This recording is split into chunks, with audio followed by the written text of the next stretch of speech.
Hello, my name is Jace, commonly referred to as Jason, and I love music a lot. I'm what you would probably call the indie boy, the one that dresses like they are in a boy band, like Wallows. I am not in Wallows, but I do try and dress like Braden Lemasters. And with this brand new series, I want to talk about my most listened to songs of the month. It's just the truth. If the artist that you know me for isn't on here, whatever, this is just truly what I listen to. I'm going to be going off my Tidal. I have Apple Music and a couple other streaming services, but Tidal's the one I go to the most. I tried to factor in those numbers a little bit. They didn't do anything because I don't use them enough. But this is the definitive list of what I listened to March 2021. At number 30, so the first song we're ever going to be talking about on this show. Country roads, take me home. It's like, I love John Denver. This month I tried to go through his discography. I got through the first few albums and I took a break just for a little bit. But Take Me Home Country Roads, I just went back to it a lot, I guess, because it is an earworm. I learned how to play it on guitar. It's just...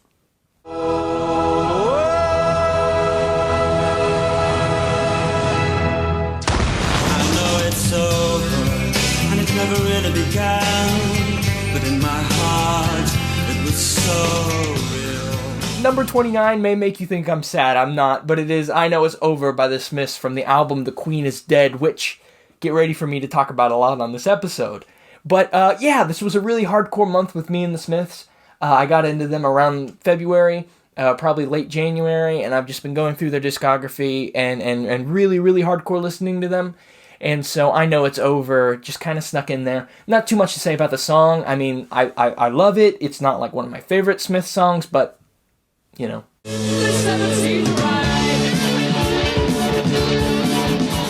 I don't remember listening to this at all. I think I may have streamed it like once because of the Queen Rock Tour game that came out. So yeah, not too much to say. One of my favorite Queen songs, but I don't really listen to Queen a lot, so I don't know why this is there. But yeah.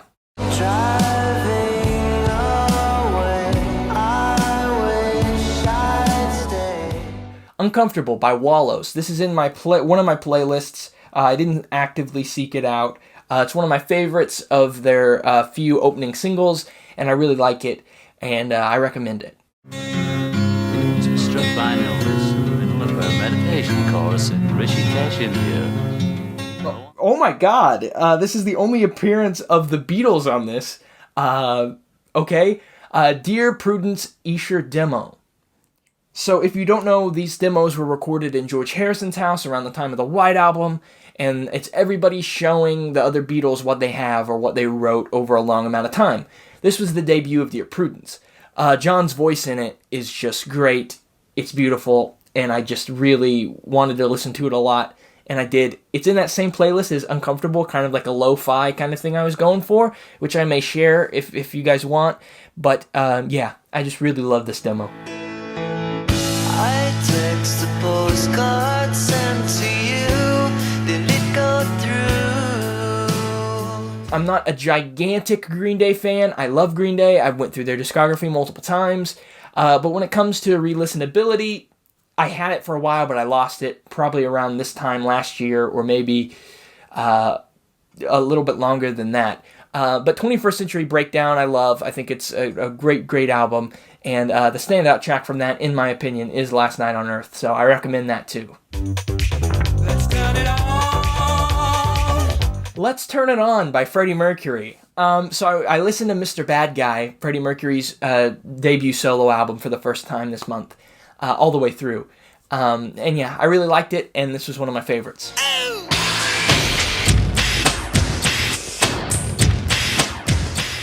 The only appearance of Michael Jackson on this list, Morphine. I watched The Elephant Man for the first time this month, the David Lynch film, and I really loved it, and I remembered that it was sampled in Morphine, and I went to listen to Morphine just to hear it, and I forgot how good it was. And so I listened to it a lot this month. Definitely recommend if you guys haven't seen it. But knowing my audience, I know you have. But stream Morphine for me. Take me out tonight. Next, There's a Light That Never Goes Out 2017 remaster. This just comes on by accident a lot. Like, you know, when you listen to the Smiths and an album's over and it immediately starts their discography, this one plays. So that's kind of why it's on here, not because I actively sought out this specific version. Sounds exactly the same as the other one. Frankly, Mr. Shankly, this position I've held. I love this song so much, and I don't know why more people don't talk about it. Frankly, Mr. Shankly is high up there with my favorite Smith songs, and I listen to it a lot. I love Frankly, Mr. Shankly. She said, I know you and you cannot sing. I said, that's nothing, you should hear me play piano. So we're going to be killing two birds with one stone now. They're both The Queen is Dead by the Smiths. And you may be asking, how is there two of the same song? That is because there's a 2017 master and the 2011 remaster. Again, I think the 2017 remaster is by accident. I don't know how it got there. Maybe I was listening to it and I thought I was listening to the 2011. I really don't know. They both sound exactly the same. But yeah, I love this song. One of my favorite album openers of all time.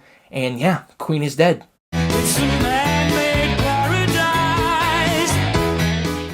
I couldn't tell you how this song goes right now if you asked me. I don't know how this is there.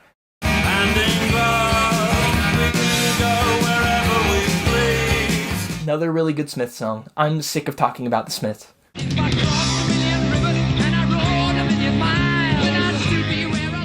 I do remember listening to this one, but not Seven Seas of Rye. This is again to blame Queen Rock Tour for making me be a Queen stan for a little bit, but I'm not a Queen stan. I will not be labeled as a Queen. While you're sick and tired, feeling sorry for yourself, life will cheer you up. Sail On by Noel Gallagher's High Fly. Oh, pointed to Liam, that's bad. Sail On from the Black Star Dancing EP is beautiful, and I thought I listened to it more, honestly. Out there in the dark, there's a beckoning candle. If I Can Dream by Elvis. I'm not a very big Elvis stan. I did see Dean Z over March, and I met him, and he's really cool. He's one of the best Elvis impersonators. He's met Priscilla. He's just a really cool guy, and I told him I'd put him in a video, so there you go. But If I Can Dream, it's just my favorite Elvis song, and after seeing that show, it reminded me of how much I love this song, this performance, and just the 68 comeback special, period. Driving in your car. Again, let's talk about There Is a Light That Never Goes Out. Here is the 2011 remaster of that, and the one that I listened to the most. It's There Is a Light That Never Goes Out. What do you want me to say? Smith's biggest hit. I'm deciding on whether or not I like this or the acoustic cover by Noel Gallagher, but either way, I love the song, and yeah.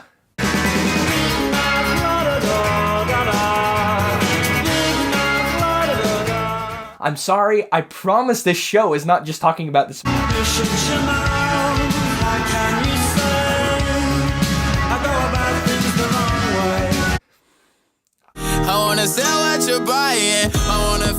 I know a lot of people, or maybe the person that you think I am, that you met at your high school that you don't like, thinks it's cool to not listen to modern music. I'm not like that. I really love Lil Nas X. I think he's very creative, and I can't wait for this album to come out. I won't talk about the controversy. I think it's dumb. But I love this song. I love the sample of the guitars, and it's merging the guitar music I love so much with Lil Nas X, who I already love, and his hip hop. He tries to call it hip hop. I wouldn't even call it a hip hop track. I think if anything, it's alternative. But I really love this song. I love the subject matter, and I love that he was able to put this out. And each day I learn just a little bit more. I love this song. Very underrated when it comes to Elton John. I know you can't say much is underrated when it comes to Goodbye Yellow Brick Road, one of the biggest albums of all time. But yeah, I love this song. I decree today that life is simply taking and not giving. England is mine. My favorite Smith song. There you go. My favorite. Still ill. And the last, nope, not quite. I've been waiting for a guy to come and take me by the hand. It has this sound that is so unique to them in that time period that I love so much. Then I asked to have you Read the paper. Yeah, I love this more than the original times 10. I did not know who Dominic Fike was. He was on the new Justin Bieber album this month.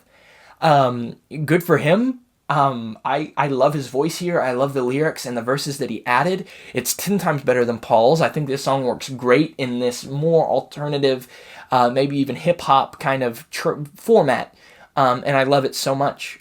This will be a mainstay for me, though I think it will be the only one that I'll like off of this 3Imagine thing Paul's trying to get off, which I hate. I think it's an awful idea, but at least we got this song out of it. It's the only way for me. Mr. Bad Guy by Freddie Mercury. I was trying to do a video about Mr. Bad Guy, and that fell through, and so while I was writing it, I just listened to the title track on loop, and that's how I got so high up there. I really love it.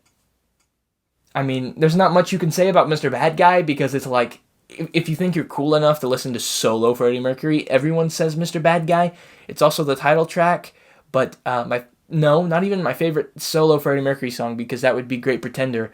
But yeah, it's really good. It sounds big, especially this 2019 remaster, which is the only one available for streaming. It sounds so big in the headphones. So, big recommend. Where will I be? No, wait, it's not what you think. But I'm not a Queen stan. You do like Queen. Don't keep Jason David. Yeah, my favorite Queen song. It just has this cool feel that is not in the Bohemian Rhapsody version, which was the first version of this song I heard, because when that came out, I wasn't big into discographies and knowing every song, but now I am. And so the first version of this song I heard was the one included on the soundtrack. And all the life, all the heart is stripped out of that version. And this, one of the opening tracks of their debut album, is the one that you need to hear.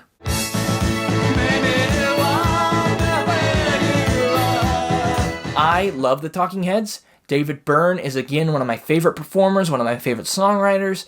Road to Nowhere is not my favorite Talking Heads song, but it's very, very high up there.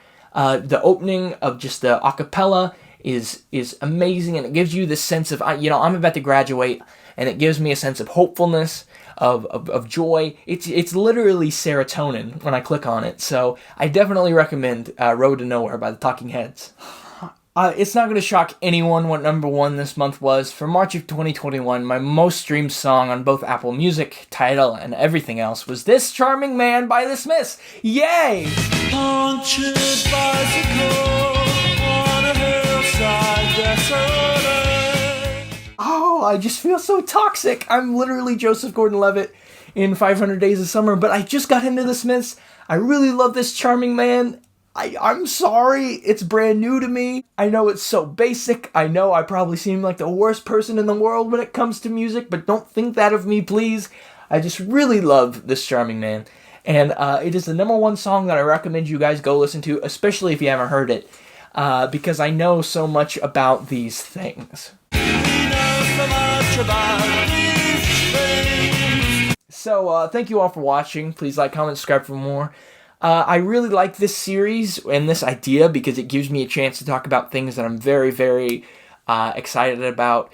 And I want to do at the end of these videos kind of a prediction of what next month's will look like. And I can say hello to me then.